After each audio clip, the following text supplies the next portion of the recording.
el primer trabajo es investigación-acción como motor de cambios pedagógicos para promover el desarrollo de competencias en la formación del bioingeniero. Carrere Lucía, Perazzi Marisol, Walmart Diana, Miar Alberto, Escher Leandro, Lapix Iván, Pita Gustavo y Ravera Emiliano. Bueno. Podés comenzar. Bueno, buenos días. Como mencionaban, mi nombre es Carrere Carolina y vengo a presentar un trabajo que resulta de años de la Cátedra de Cálculo Vectorial y Ecuaciones Diferenciales. Bueno, yo pertenezco a la Facultad de Ingeniería de la Universidad Nacional de Entre Ríos. Esta facultad fue creada en el año 84 y la primera carrera que aparece en la facultad fue la carrera de bioingeniería. En el año 2008, la facultad plantea un cambio de plan de estudio y organiza el nuevo plan de estudio en dos ciclos, el ciclo básico y el ciclo superior. En el ciclo básico se encuentran todas las materias de las ciencias básicas, matemática, física, química, biología y algunas tecnologías básicas como programación. Y en el ciclo superior están las asignaturas de electrónica, mecánica aplicada y las de tecnología biomédica. La asignatura a la cual yo pertenezco y en la que desarrollamos estas acciones que les voy a contar hoy es la asignatura de cálculo vectorial y ecuaciones diferenciales. Hasta ese momento, en el año 2008, la asignatura estaba organizada en clases de teoría y de práctica, tenían escasa participación de nuestros estudiantes y la evaluación de contenidos era con exámenes tradicionales, nuestros parciales. Entonces, en ese momento, además del cambio del plan de estudio, se dio una reconformación de la estructura de cátedra. Y los integrantes de nuestras asignaturas empezamos a pensar y a reflexionar sobre nuestra propia práctica y de esa reflexión surgieron diferentes interrogantes. Entre ellos, el primero era cómo podíamos enseñar nuestros contenidos y al mismo tiempo promover el desarrollo de algunas competencias. ¿Qué propuestas didácticas podíamos hacer que favorecieran la participación activa de nuestros estudiantes? ¿Qué formas de evaluación pueden contribuir al proceso de aprendizaje de los estudiantes de matemática en bioingeniería? ¿Cómo podíamos generar un proceso de evaluación que integrara a los procesos de enseñanza y al proceso de aprendizaje? Y si era posible crear algún escenario en que el estudiante fuera el protagonista de estos procesos y en los cuales los errores surjan pero no sean penalizados. Entonces, de este modo iniciamos o aplicamos la metodología de investigación-acción. En ese caso nosotros habíamos observado una situación y en esta metodología, a partir de esa observación de esa situación, hicimos una reflexión a la cual planteamos una acción y esa acción volvió a generar, ese resultado volvió a generar otra situación que nosotros volvimos a observar y sobre la cual reflexionamos y así llevamos a cabo distintos ciclos de investigación-acción. Estos ciclos se enmarcaron en dos proyectos de investigación en la universidad y transcurrieron aproximadamente 6-7 años en los cuales fuimos implementándolos. Los ciclos de investigación-acción derivaron en cambios en la estrategia didáctica y de evaluación que nosotros utilizamos para enseñar cálculo vectorial y ecuaciones diferenciales. Yo lo que voy a hacer ahora a continuación y lo que está plasmado en el trabajo es cuáles fueron los resultados de esta metodología de investigación-acción. Para empezar, nosotros nos preguntamos cuáles son los objetivos del curso. ¿Qué era lo que nosotros queríamos enseñar, además de los contenidos de ecuaciones diferenciales y cálculo vectorial? Entonces, esos objetivos del curso los alineamos con el desarrollo de algunas competencias. ¿Cuáles? Queríamos aplicar el cálculo vectorial y las ecuaciones diferenciales en la resolución de problemas, desempeñarse de manera efectiva en equipos de trabajo, aprender en forma continua y autónoma y reforzar las estrategias de comunicación oral y escrita. Esas eran las competencias que nosotros planteamos y que queríamos desde esa asignatura empezar a formar en algún nivel, ¿sí? Empezar a aportar al desarrollo de las mismas. Ahora bien, es importante que nosotros planteemos como docentes los objetivos de aprendizaje, cuáles eran los objetivos del curso. pero más importante es aún que los estudiantes se apropien de ellos. Entonces, dentro de los cambios pedagógicos que realizamos, propusimos en primer lugar para lograr, ¿sí?, que los objetivos del curso sean propios de los estudiantes, que ellos los tuvieran vigentes durante todo el cursado. De este modo, nuestro estudiante inicia el curso y en ese proceso de enseñanza y aprendizaje, los objetivos siempre están, ¿sí?, presentes para los estudiantes. Ese primer cambio de la metodología didáctica, en la cual nosotros reformulamos todas nuestras actividades para aportar a esas competencias que habíamos identificado, lo que notábamos era que la evaluación nos estaba quedando desalineada. Entonces hicimos una reflexión e identificamos que una evaluación solo de los contenidos al final o con los exámenes no alcanzaba. Y por lo tanto incorporamos el aspecto formativo de la evaluación. En el aspecto formativo de la evaluación, teniendo este proceso de enseñanza y aprendizaje, lo que hicimos fue generar ventanas de observación, instancias que nos brindaran a nosotros información sobre ese proceso de enseñanza y aprendizaje y que nos permitieran, ¿sí?, hacerle una devolución a nuestros estudiantes, retroalimentarlos en ese proceso, para indicarles dónde estaban respecto a la meta que habíamos planteado. Entonces, prácticamente lo que vamos a hacer ahora es explicarle cuáles son los cambios que nosotros hicimos en estas metodologías didácticas y los cambios en las estrategias de evaluación. Como les dije, nosotros queríamos que nuestros estudiantes se apropien de los objetivos del curso y para poder desarrollar esa competencia de resolver problemas, nosotros nos planteamos cómo podemos hacer para que ellos se den cuenta de que tienen algún conocimiento, tienen alguna experiencia en resolver problemas, pero lo que queríamos era formalizarlo. Entonces hicimos un taller, que es lo que nosotros llamamos el taller de inicio, y en el que le proponemos a los estudiantes una pregunta. ¿Cuál es el procedimiento que seguís al resolver un problema con lápiz y papel? Nosotros queríamos de este modo identificar si ellos sabían cuáles eran los procesos que entran en juego en esta sería la resolución de un problema en un segundo año de la carrera de ingeniería, ¿sí? Entonces, en este taller de inicio, trabajamos en grupos de 5 o 6 integrantes, los dejamos que discutan, los dejamos que debatan y después hacemos una puesta en común. En estas imágenes están viendo el trabajo en grupo de los estudiantes, hay un grupo de docentes que están coordinando la actividad, les presentamos la actividad, les decimos que nosotros queremos que ellos busquen una respuesta desde su experiencia personal, desde lo que ellos traen, y después hacemos una puesta en común en el pizarrón, en la que el docente va contrastando las respuestas de todos los integrantes y a partir de esas respuestas las comparamos con las que proponen, ¿sí?, por ejemplo, el libro azul de Confedi cuando establece cuáles son los aspectos a tener en cuenta en la resolución de problemas. Esos aspectos son presentados a los estudiantes como indicadores y los ayudamos a reconocer que ellos ya saben cómo resolver problemas, solo que ahora debemos formalizarlo en el contexto de nuestra asignatura. Entonces firmamos un contrato con los estudiantes, en el que nosotros nos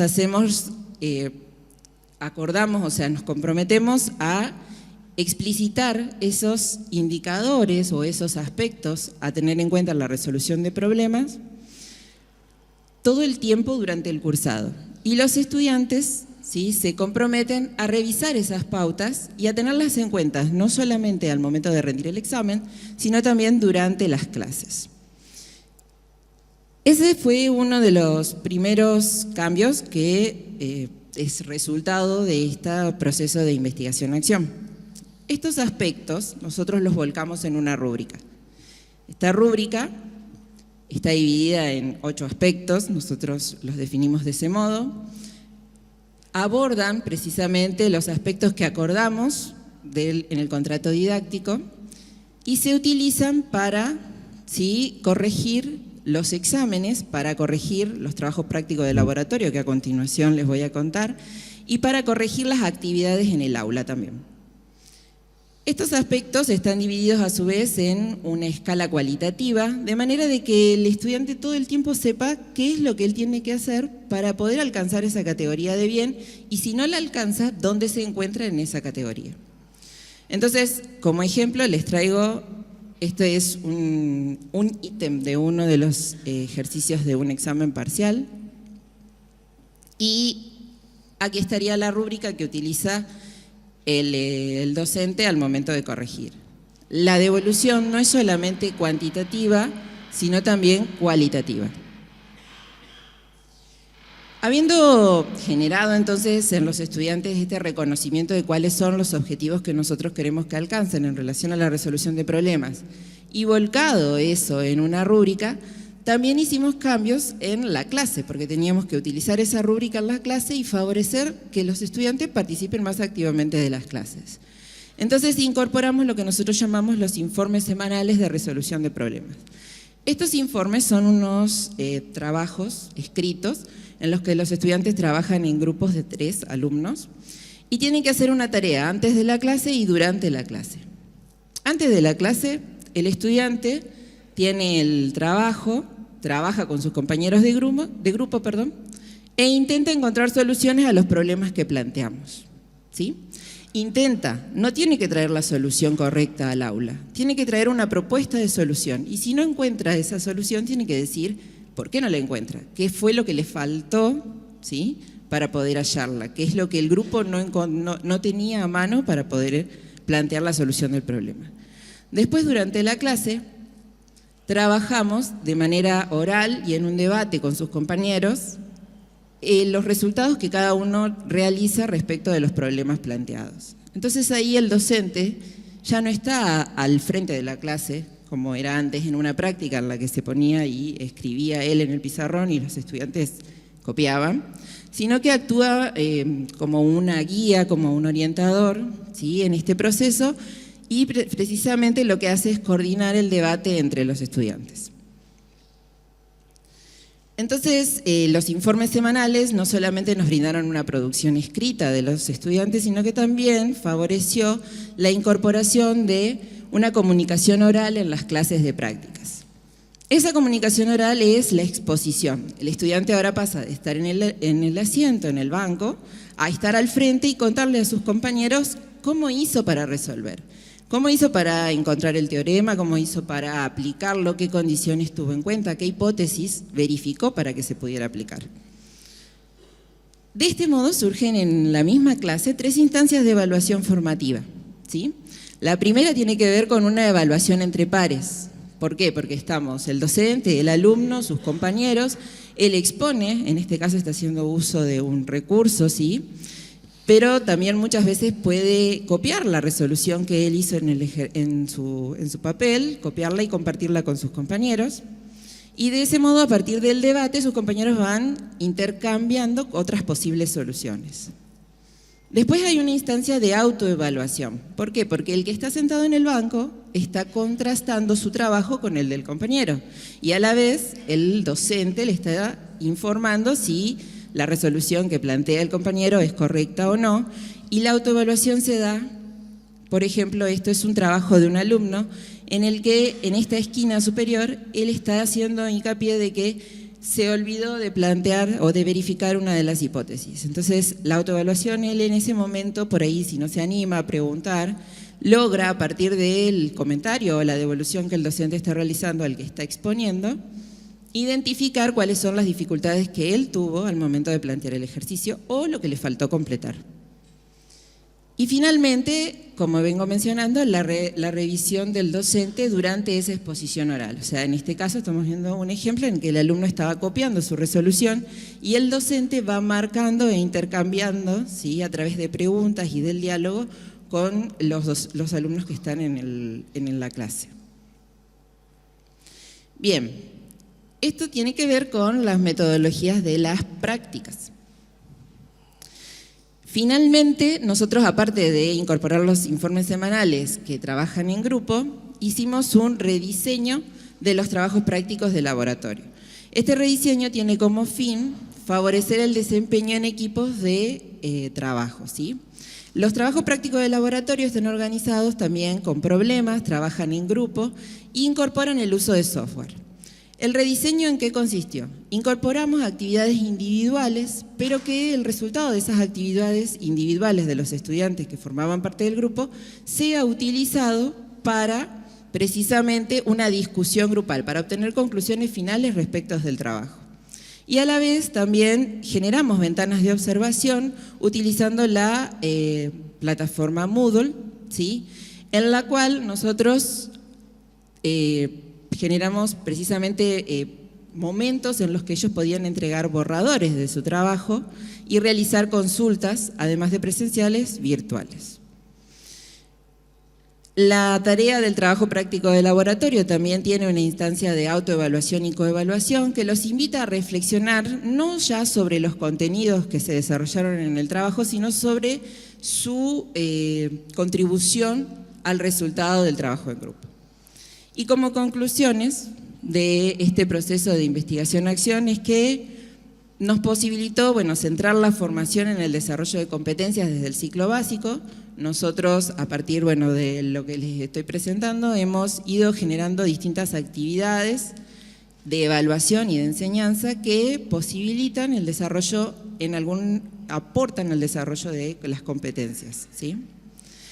Por otro lado, en alguna medida se pueden aplicar en otras áreas y contextos. Nosotros reconocemos que somos una facultad con un número pequeño de estudiantes, pero parte de estas experiencias ha sido replicado en la carrera de Ingeniería de la Facultad de Ciencias Exactas, Ingeniería y Agrimensura de la Universidad Nacional de Rosario, con resultados muy alentadores, ¿sí? Y finalmente nos permitió construir un plan de evaluación que focalizó el trabajo tanto de docentes como de estudiantes en el desarrollo de competencias y no solo de la enseñanza de contenidos. Y para nosotros esto fue muy importante porque nos dio la oportunidad de que lograra convivir en este plan de estudio que nosotros tenemos organizado por contenido también la lógica de la enseñanza del desarrollo de competencias. Bueno, eso es, muchas gracias.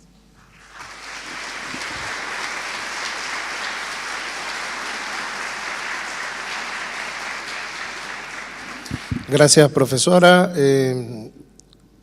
¿Preguntas, inquietudes? ¿Alguna duda que consultarle a la profesora? Buen día, soy Leonardo Plaun del Departamento de Ingeniería Mecánica de la Casa. Bien, las matemáticas en general son una herramienta para resolver problemas. Yo no sé si lo mencionaste y yo lo perdí, pero me faltó ver el concepto que previo a la resolución de un problema debe estar incluido al utilizar cualquier herramienta para resolverlo. ¿Es así? El concepto no comprendo. Y el concepto, por ejemplo, si es de un problema físico, del concepto físico, aunque la matemática sea la herramienta para resolverlo.